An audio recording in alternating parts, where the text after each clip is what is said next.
આમ આદમી પાર્ટીએ જ્યારથી વિસાવદર વિધાનસભાની ચૂંટણી જીતી છે એ પેટા ચૂંટણીની જીત પછી આમ આદમી પાર્ટીના દરેક નેતાઓ જોરશોરથી લોકોના પ્રશ્નો ઉઠાવી રહ્યા છે અને પ્રશ્નો ઉઠાવવાની સાથે પોતાના મંતવ્યો પણ વ્યક્ત કરી રહ્યા છે।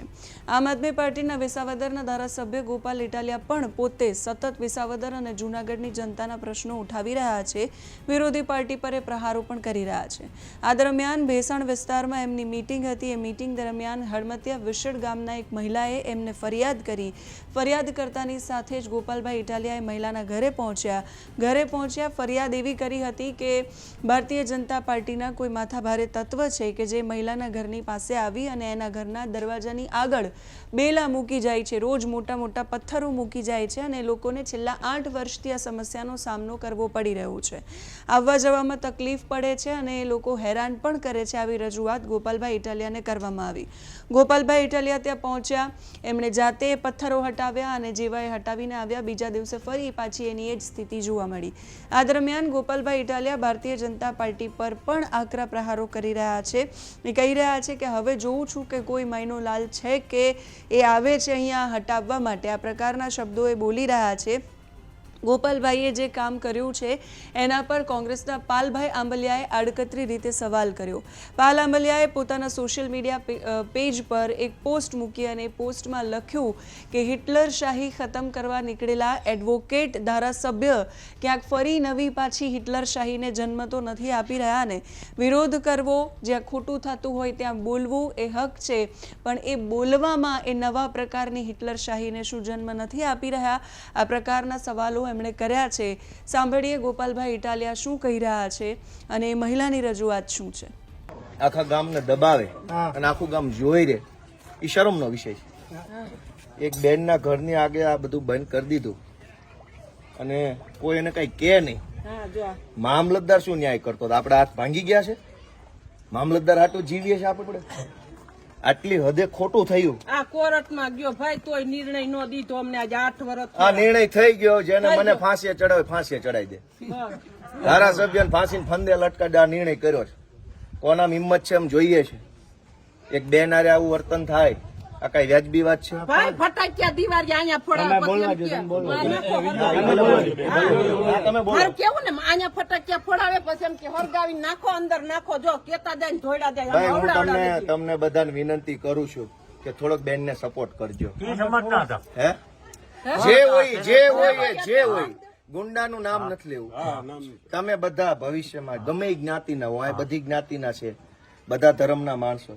ખોટું થતું હોય બોલવાની ફરજ તો બધા ધર્મમાં લખી છે કે નથી લખી? બધાના પોતપોતાના ધર્મ ગ્રંથોમાં છે કે નહીં? તો આ બેન ને બીજી વાર હતો હું પાછો આવીશ।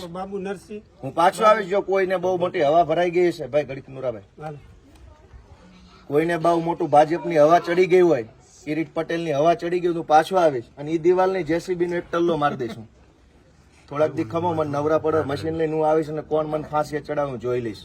આટલી હદે નાગાઈ કરવાની, આટલી હદે દાદાગીરી, બોલે એમ નથી એટલે કરી ભાજપના માણસ એટલે આપણે આમાં રેકોર્ડિંગ કરીને પછી બધાને બાટે ના બાટે પણ અમે આપી દો આખી ગુજરાતને બતાવો કે બેન આરે ભાજપના ગુંડાઓ છે એ કેવું વર્તન કરે। આ મેન ગેટ છે, થોડાક પાછા હટીને બતાવો તો બધા પાછા હટી જાવ, શું ઘટના બની। આ મેન ગેટ છે બેનના ઘરનો, થોડા ભાઈ પાછા હટી જાવ, બધા નીચે હટી જાવ બધા, બતાવો તો બેલા બતાવવા દો। આમળો હટાવો। આ બેનનું ઘર છે, આ વિશાળ હળમતિયા ગામ છે ભેસાણ તાલુકાનું, આ મેન ગેટ છે એનો। હવે અહીંયા ભાજપના માણસે બેલા મૂકી દીધા અહીંયા સળંગ। આ બધા અમે હાથે અડસેલ્યા। 8 વર્ષથી આ ગેટ બંધ કરી દીધો। આવી નાગાઈ કરવાની, બસ દાદાગીરી। શું કામ? તો કે હું ભાજપનો માણસ છું એટલે દાદાગીરી કરી। શું કામ? આ ભાઈ સીધા માણસ છે। આ બેલા અહીંયા મૂકી દીધા, અહીં સુધી લાઈન હતી અત્યારે આમ। આ ગેટ ની બહાર કેમ નીકળવાનું? તો બેને મને આજે હું ગામમાં આવ્યો, ફરિયાદ કરી, કીધું હાલો આપણે જ કાઢી નાખીએ બેલા। મામલતદાર શું કાઢવાનું? બરાબર, મામલતદાર ભાઈ આવતા જોઈ મુદ્દા પર જોઈને પાછા વયા જાય। ભાઈ બધા ભાજપ થી બીવે છે, ભાજપની લાજ કાઢે છે। આજે અમે ભેસાણ તાલુકાના વિશાળ હળમતિયા ગામે આ બેનના ઘરનો ગેટ ખુલ્લો કર્યો છે। જે ભાજપ વાળા મોકાતું હોય મને ફાંસીએ ચડાવી દે, હું જોઉં છું કોણ મને કઈ ફાંસીએ ચડાવે। આટલી હદે નાગાઈ કરવાની ગામડામાં ગરીબ માણસો હારે નાના માણસો હોય, ગરીબ માણસો હોય કિરીટ પટેલ જ કરાવે છે, સમજી લીધો. કે અહીંયા બેલા ગોઠવી દીધા ઘરની આમે 8 વર્ષ સુધી સળંગ.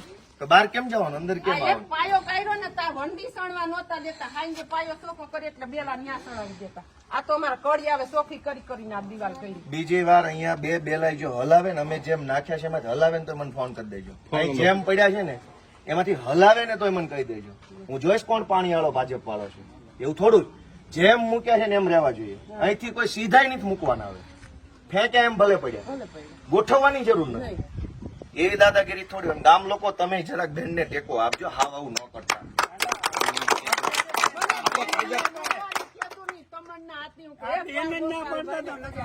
કાંઈ વાંધો નહીં, હવે હું બધાની રજા લઉં છું. ટેકો રાખજો જરા, બરાબર? હાલો.